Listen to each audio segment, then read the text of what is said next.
falling, the weather was getting cooler, all of a sudden it's like 90 degrees. I'm like, did I miss winter? I'm so excited for winter. I am a winter type guy. But I'm also, just real quick before I started my message, if you're new to FSN, I'm Pastor Virgil. I'm excited that you've chosen to worship with us today. We're about ready to enter into 5 weeks of series of messages.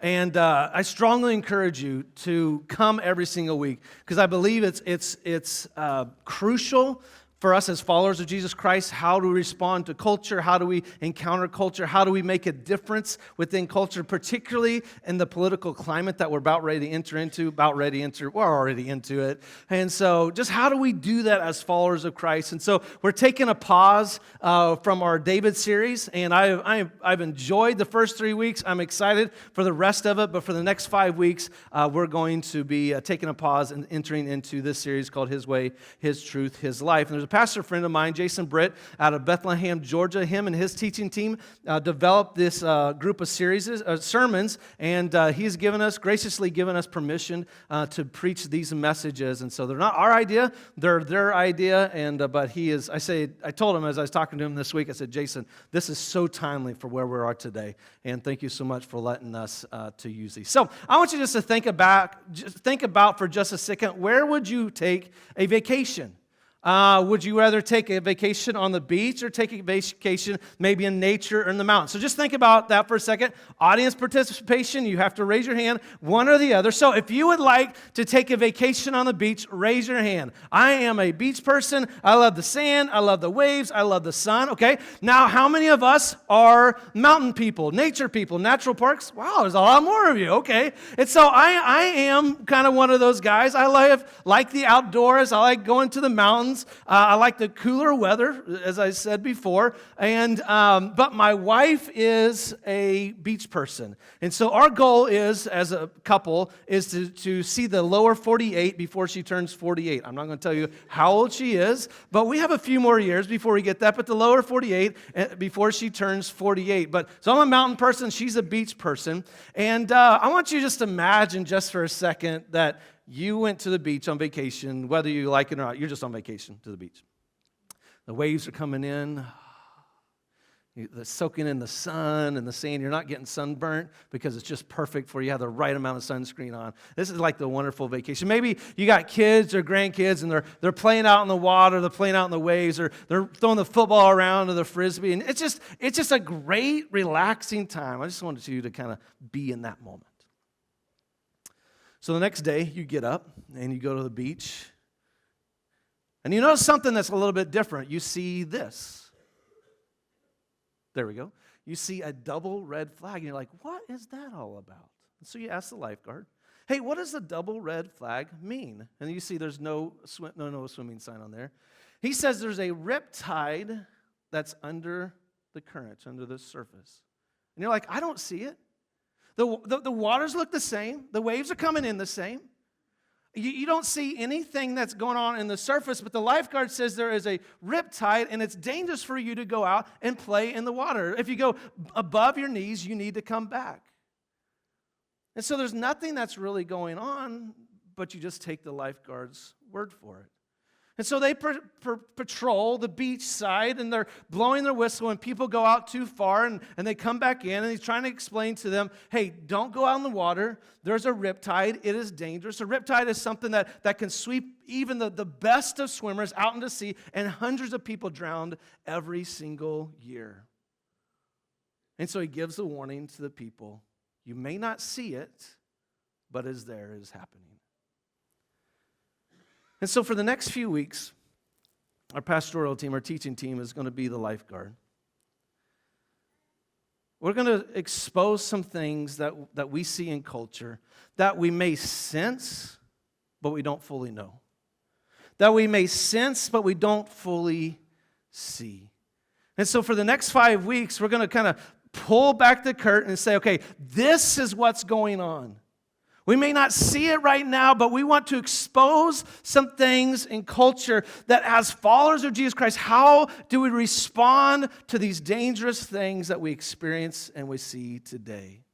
And so today's message is not a ton of Bible, but it's a whole lot of content. But we're going to look at how do we, as followers of Christ, we're going to do this. And so I want us to unpack it today.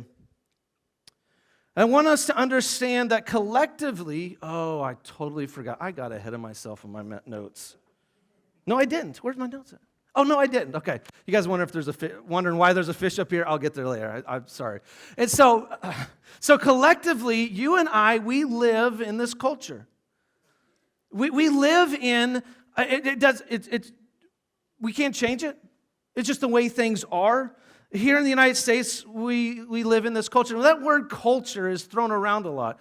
Maybe sports teams, they talk about a team culture. And so if you're a Kansas City Chiefs fan, you understand or hear the Andy Reid culture that he wants for the Kansas City Chiefs. Maybe many businesses or companies, they have this culture, how we want to operate, how we want people to feel, to experience, or to respond within our business. Even here at FSN, we want to have a culture. A culture that you don't just experience Christ on Sunday morning, but you experience Christ every single day of your life. And so how do we, as a church, develop this culture within our church? And so what is culture? Culture is the customs and beliefs, social norms and behaviors of a group of people. So it's the customs, beliefs, social norms, just how things are and how we respond to the behavior of a group of people. So here in the United States, it surrounds us. Our culture surrounds us. Collectively, our customs and our beliefs, our behaviors, our social norms. This is what forms our culture. So let me illustrate this for just a little bit. So you notice there's a fish. If you guys were on our social media, I asked for suggestions to name this fish. And first service kids voted. They get first service because their parents got them up too early on Sunday morning. So they got to vote fish stick. So this is fish stick for the next 5 weeks. So fish stick is the most famous fish in Bourbon County right now. He's looking at all of you. And he's like, what's the deal with all these people? I don't know, man. They keep coming. So anyway, but fish stick this is his world. This is his bowl. This is his water. This is where he swims. This is the air that he breathes. He doesn't know anything else other than this little part of his world. He doesn't know any different. Us looking from the outside in, we see that there's water. And so he doesn't know anything different unless I scoop in. I'm not going to do it. I scoop in and bring him out, and he's like, something's different. Something's wrong. I can't breathe. I can't live outside of this. There is something different until I put him back into this water. Culture is the water that you and I swim in. It's just the way things are. What we experience in life, what we experience on all of these different areas of our world. For the next 5 weeks, we're just going to look at the water you and I swim in. And my goal for the next 5 weeks is to kind of unpack that for you. But my first goal is to keep fish stick alive. And so if he looks different next week, it's because Pastor Virgil didn't do a good job of keeping fish stick alive. So I promise, buddy, I'll help you out. And so this culture is just simply the water that you and I live in. It's something that we've experienced from a very young age.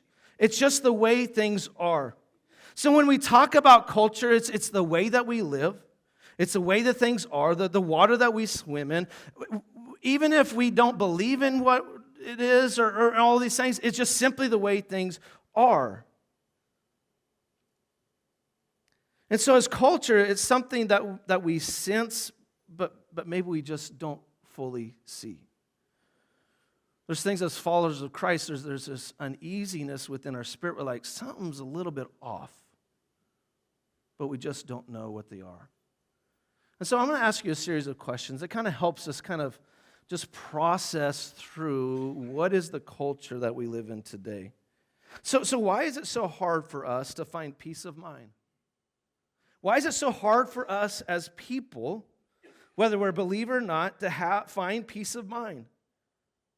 Why is our mind under distress all the time?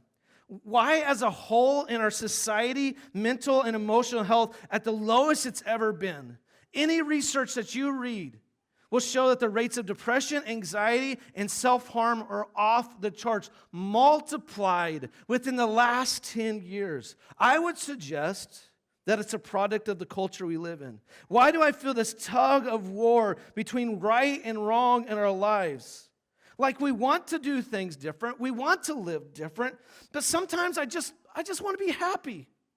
I just kind of want to go with the flow. I want to live a life with meaning and with purpose, but sometimes I just want to be kind of left alone. I would suggest it's a byproduct of the culture you and I live in. Why do I feel conflict by the ideologies of our time? We know that we think what is the way of truth, but I don't want to come across as judgmental towards others. And who really can say what is true and what is not true? Honestly, I have more questions than I have answers. And why is that? Could it be the byproduct of the culture we live in? Why do we keep going back to self-defeating habits? Why do you keep going back to those things that I know is not right for me? Maybe they're addiction, or maybe they're a habit, or maybe it's a relationship that I know is not good for me, but for some reason I keep going back to them over and over and over again. And insanity is doing the same thing over and over and over again and expecting this different results. I know what God has called me to, but why do I keep doing these things? It's a product of the culture we live in. Why have I become numb to the steady stream of bad news in my news feed?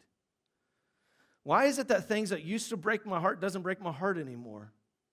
I remember a time when there was a school shooting, and it's like our country just kind of paused just for a second. And now when we hear it, it hurts, we're saddened, but we just simply move on. Why have we become numb as a culture by the bad news, the steady stream of bad news in our news feed? I would say it's probably a byproduct of the culture we live in. And why are we more fearful than expectant when we think about the future? When we think about the future, we don't think of hope. We don't think of all these things. We don't have this sense of expectation. We have this sense of fear.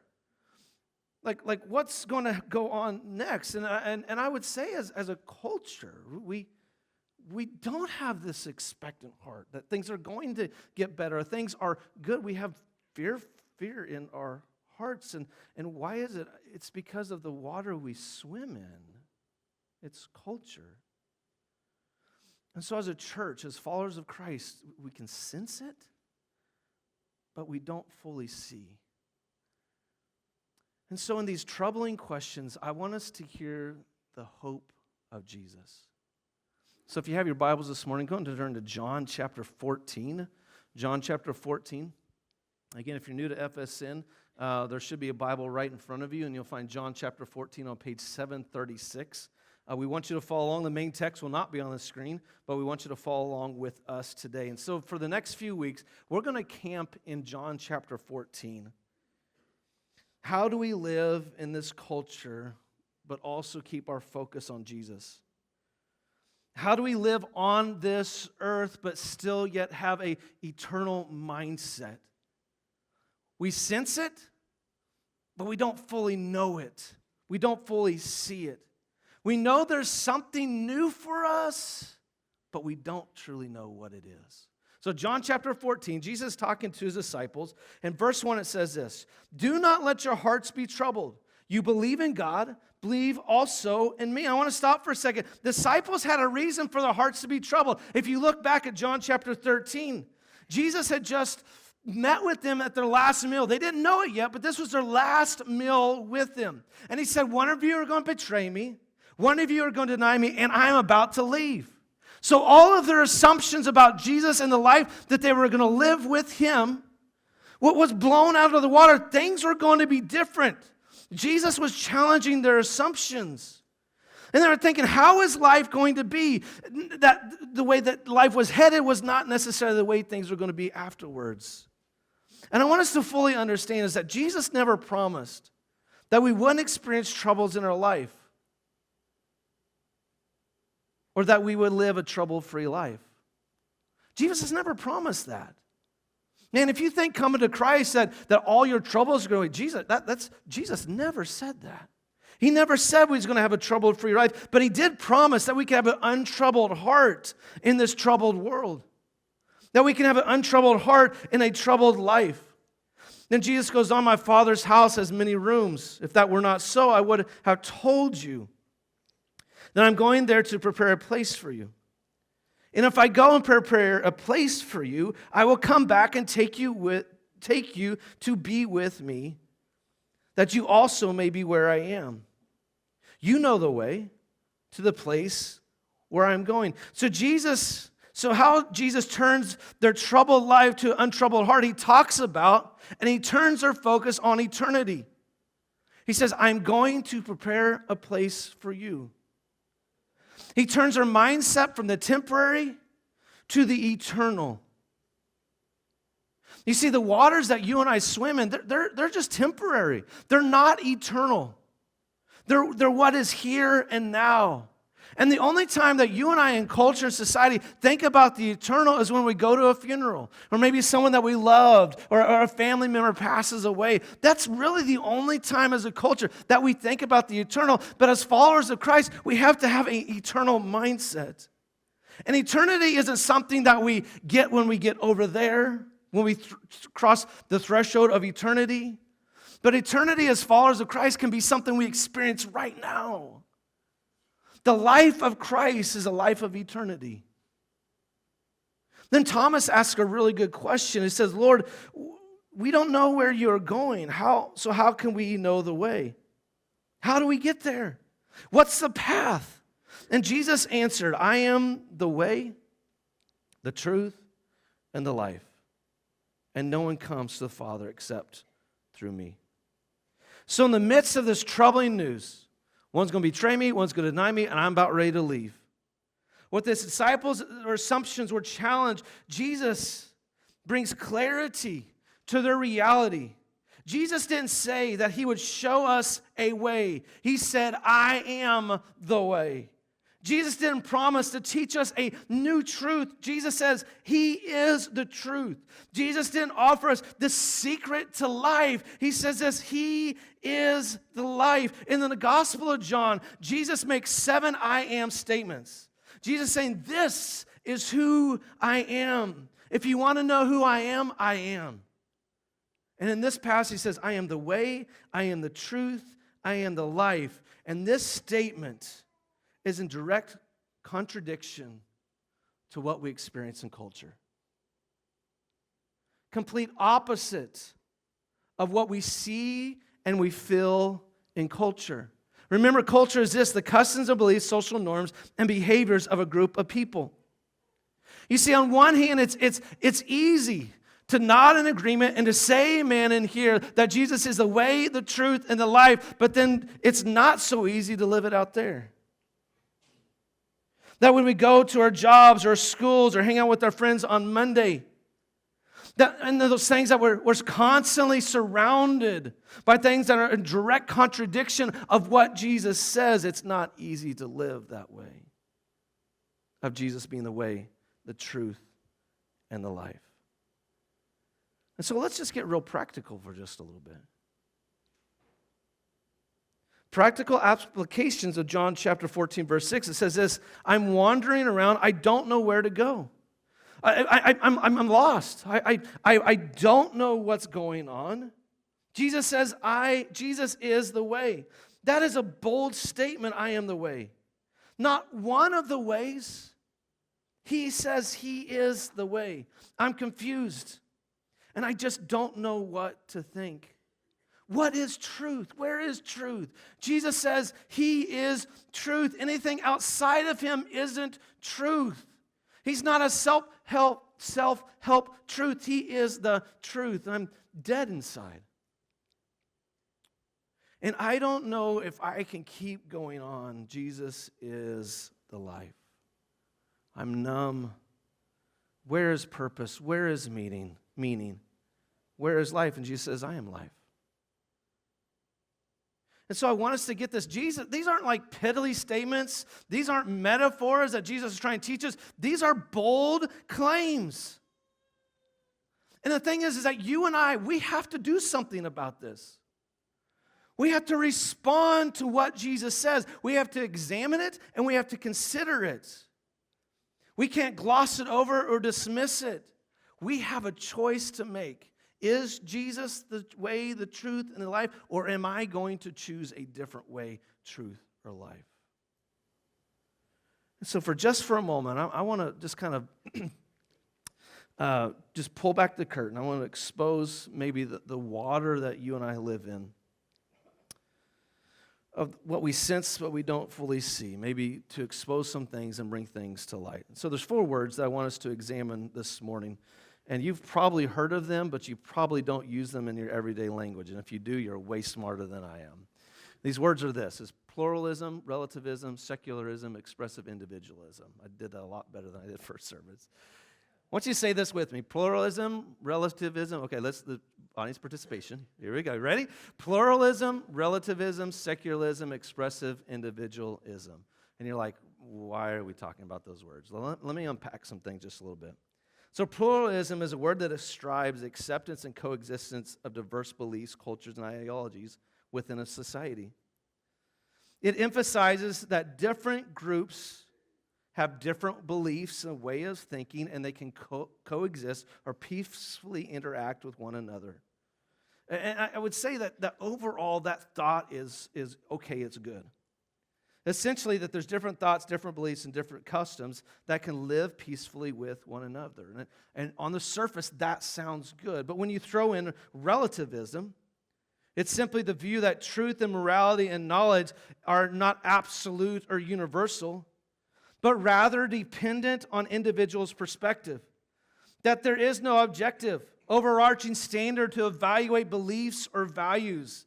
Everything is subjective to each individual person. And so that kind of complicates things just a little bit. It's not just different beliefs, different values, but it's the idea that who's to say what is right and wrong, who's to say what is true and false. So you have pluralism, you got different beliefs and different ideas that can coexist with one another, but then you throw in relativism together. It's like, who says what's true? Who says what is not true? And then you stir in secularism. It's this conscious severing of God in society in the areas of philosophy, morality, laws, and governance. It's to reorder society without God. It's to reorder culture without God. So you got pluralism where there's different thoughts or beliefs or systems that peacefully coexist with one another. And then you have relativism, who's to say what is right and what is wrong. But then when you mix secularism, let's just do away with God altogether. It's a direct attack against biblical truth, what Jesus said. That we need, as this culture and society, we need to remove ourselves from old ideas that are no longer relevant in 2024. And we have been on this path for about 100 years. That it's made its way through philosophy, through art, through entertainment, the educational system, and politics. And G.K. Chesterton, he once said this: when men choose not to believe in God, they do not therefore believe in nothing. They then become capable of believing anything. That everything is truth. Everything goes. Who has the right to tell me what I can't or can't do? And then it leads us to where we are today. Expressive individualism. Nothing outside of myself has a right to tell me how to be myself and to live my life. Nothing outside of myself has a right to tell me how to be myself and to live my life. This defines the culture, the water we swim in today. And I would say if you're a follower of Jesus or not, you would have to say that this is true because this is what culture is. This is where we're at today, expressive individualism. And we don't use that word expressive individualism in our everyday language, but I will show you some words that we do use every single day. You do you, boo. Just be yourself. Live your best life now, which is kind of interesting because that's a title of one of the best-selling Christian books. Follow your heart. You got to be true to yourself. Be yourself and don't let anyone get in your way. I'm not saying that we prescribe to this. I'm just saying that this influences us. That when we peel back the curtain, as we look at culture, this influences how we live our life. It influences our life today. Countless times throughout the day through ads and tweets and posts, the music that we listen to, the stories that we hear, the movies that we watch, the conversations that we have, the self is portrayed as the center of all things. I, me, myself is the center of all things. Guys, that's the water we live in. It's just the way things are. Everything in our society is formed by this. So here's just some practical examples. Our identity. You have to be true to yourself. So whatever makes you feel like you're uniquely you, man, achieve it, succeed it. Go after it at all costs. If it's image, what other people think, man, do the best that you can, all the external, the way people think. If it's pleasure and your sexuality, then act on your impulses and your desires. Because you have to. That is who you are. You love whom you want to love. You do you, boo. It's freedom. You should be free to live as you choose as long as you don't hurt anyone. I want to do what I want to do, when I want to do it, with whom I want to do it with. As long as I don't hurt anybody. I mean, intentionally, that is. I mean, I'm not intentionally hurting people, but I have the freedom to do what I want to do, when I want to do it, with whomever I want to do it with. Happiness. You must do what makes you happiest. You can't sacrifice that for anyone. And anyone who truly loves you is for you and wants your happiness. Because happiness is the shining achievement of our culture. And if they're not for you, for your happiness, then they must be against you. God, that's what we're being taught to believe. This is the water that we swim in. Life, you only live once. But actually, we're eternal beings. We live for eternity.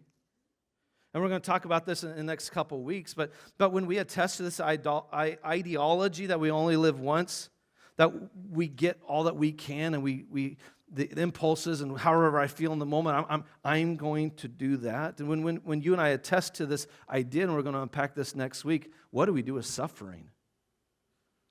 When we only live once, there's no meaning or purpose in suffering. But as we unpack next week, that as eternal beings, there is a purpose and meaning to the things that you and I encounter through suffering and morality. Everyone has the right to decide what is right and wrong for themselves. Everyone has the right to decide within themselves what is right and wrong for themselves. Or kind of the language that maybe we use of a song that came from a popular children's movie, it's time to see what I can do. To test the limits and break through. No right, no wrong, no rules for me. I am free, so let it go. Let it go. And so before you write a letter, I'm not slamming Frozen. It's a great movie. I love Elsa, Anna, and that little dopey snowman. But I'm just saying it permeates every part of our culture, society. Everything that we have.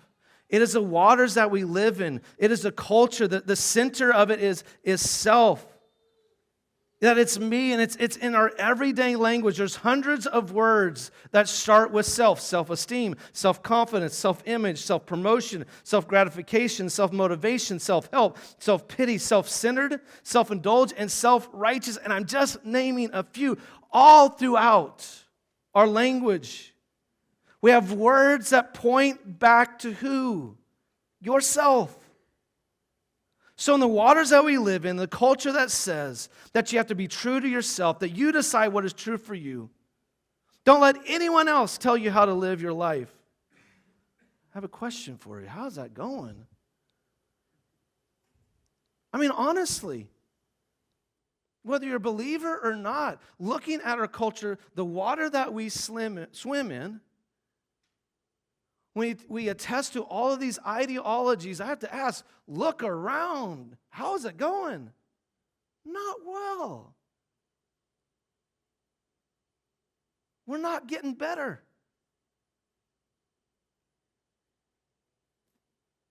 We're not getting better as a culture and society. And let me tell you, when we've been fully immersed in this idea, in this thinking of society, it's not a new idea. It's not a new phenomenon. It's not something that's come to the stage since social media. It's something that we've been prescribing to for the last 100 years as a culture and society. And why is it? Because it's attractive. Man, I don't want people to tell me what to do. I don't want people to tell me how to live my life. It's amazing how much freedom and flexibility is that when I get to do me, I get to do you. Who cares about what my family says? Who cares about what previous generations think? They don't know me. They don't know my desires. They don't know my ideas. And I have to ask, guys, how is that going for us? So as followers of Jesus, we sense this, but we don't fully understand. And in that, this is what Jesus says, that I am the way, I am the truth, and I am the life. But the waters we swim in says, it is my way, my truth, and my life. As followers of Christ, we're called to live the life of Christ, of His way, His truth, and His life, but we swim in waters that says it's all about you, it's all about self, it's all about my way, my truth, and my life. And Jesus said to His disciples, things are going to get hard. But know this, I am the way, the truth, and the life, and those are bold, authoritative words. And within our human nature and within culture and the waters we swim in, it's a grind against that. In the waters that we swim in self, that I want to be my own authority, that it's my own way, my own truth, and my own life. And so the question is this, do I exist for God or does God exist for me? Do I exist for God or does God exist for me? We can say that we exist for God, but in a you-do-you world as followers of Jesus Christ, we can verbally say that God is that Jesus is the way, the truth, and the life, but we can kind of mix it in a little bit with our lifestyle and that God just kind of approves of how I live my life. Where we become more comfortable with Jesus of being my inspiration than Jesus being my Lord and Savior. And I'm not accusing you of anything. I'm just saying, guys, this is the water we live in. This is the riptide that's underneath. You sense it, but we don't fully understand it. I'm just the lifeguard saying, if we follow these hollow, deceptive ideologies, it destroys lives, it destroys marriages, it destroys homes. Because behind all of this is the root of all evil, the father of lies, the enemies of our souls, Satan himself. That he is behind all of these hollow and deceptive ideologies. And I'm just saying, guys, watch out. It destroys lives and marriages and homes. And salvation, the second thing is salvation is free, but following Jesus isn't cheap and it isn't always easy. When Jesus said to his disciples, don't let your hearts be troubled, is when they fully realize that the road that they're walking is not easy. It's going to be hard. You see, denying ourselves, what Jesus calls us to do over and over and over again, is going to be hard, and a culture says, do not deny yourself anything. Do whatever you want. And Jesus says in Matthew chapter 16, whoever wants to be my disciple must deny themselves and take up their cross and follow me. But whoever wants to save their life will lose it. But whoever loses their life for me will find it. You see, Jesus never promised that life would be untroubled, but he did say that we can live a life with an untroubled heart. The third thing is this, is we can't make a difference unless you are different. You see, to fully trust Jesus as the way in society that says the way is whatever it seems best for you, you're going to stand out. To fully trust that Jesus is the truth and a culture says that truth bends and depends on the person's perspective is not going to be super popular. To fully trust that Jesus is a life, not a life coach, but the source of all life, and he knows what's best for my life is going to feel weird. And when we fully trust Jesus, your life is going to look different. Not different weird like your teenager said, Mom, Dad, you're weird. Not like that, just different. That you parent different. You parent your kids different. That your marriage is going to look different than others in culture and society. How you handle your finances is going to be different. You just simply live different than the way those who are around you. The fourth is this: Christianity that is without friction in a culture is a Christianity that dies. Growth happens in friction. You see, when there's a resistance between what Jesus says and what culture says, it's going to make you stronger. If you found that following Jesus in this culture is hard, maybe you might be getting it right. When you understand that the way of living is not for yourself as culture understands, the friction is where you decide of who I'm going to follow and who we are going to be as followers. And so for us today, again, not a whole lot of Bible. There's a whole lot of Bible last week, but there's not a whole lot of Bible today, but a whole lot of content. And as followers of Christ, we can hear all this and we're like, oh boy, society and culture is going to hell in a handbasket. Hopefully I can say that. I don't know. It's like, what's going on? How are we going to, guys, it's where we're at. As much as we like for it to change, it's the waters we swim in. But as followers of Christ, how do we live the life of Christ when culture says everything opposite? There's hope. Can't leave you hanging. There's hope. Eugene Peterson's paraphrase of the Bible and the Message. Again, I say this all the time. Great read, don't base your theology on the Message, but I love what Eugene Peterson says in John chapter 14. Don't let this throw you, because let me tell you, it throws me. My kids are older. I can't imagine having young kids. Wow. Do you trust God? Don't you? Here's the hope. Trust me. Jesus says, trust me. Even though these are the waters we swim in, we can still trust him. Even though it is tough to live for Jesus, we can still trust him. Even when the tide is pulling and things are not moving towards Jesus, but actually further and further away from him, we know our trust is not in what we see, but who he is. We can trust him. And so, church, don't give up hope. We can make a difference. We can't change everything, but we can make a difference in that one life. In your son or daughter's life, in your spouse's life, or in the life of your parents, or an aunt, an uncle, or a sibling, or a coworker, or a friend, you can make a difference. But we have to let Jesus make a difference in us. And so, God, this morning, God, I thank you for the hope, because sometimes it feels hopeless. God, I thank you that we can trust you. That even when things don't go the way that maybe we think they should, or we think that it should as we follow you, God, we're not left alone. You're still present in the journey.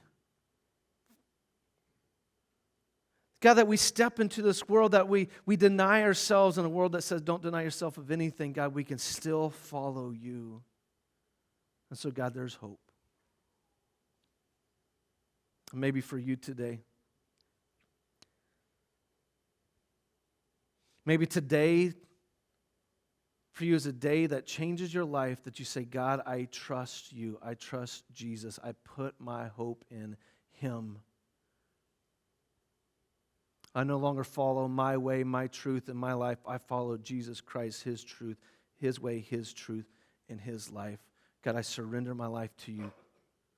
I repent of my sins. God, I turn to you.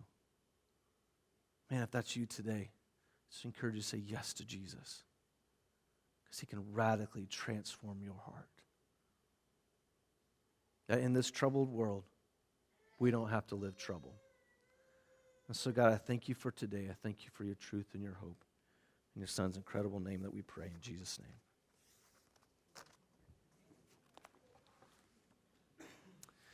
Okay, Pastor Nick is coming.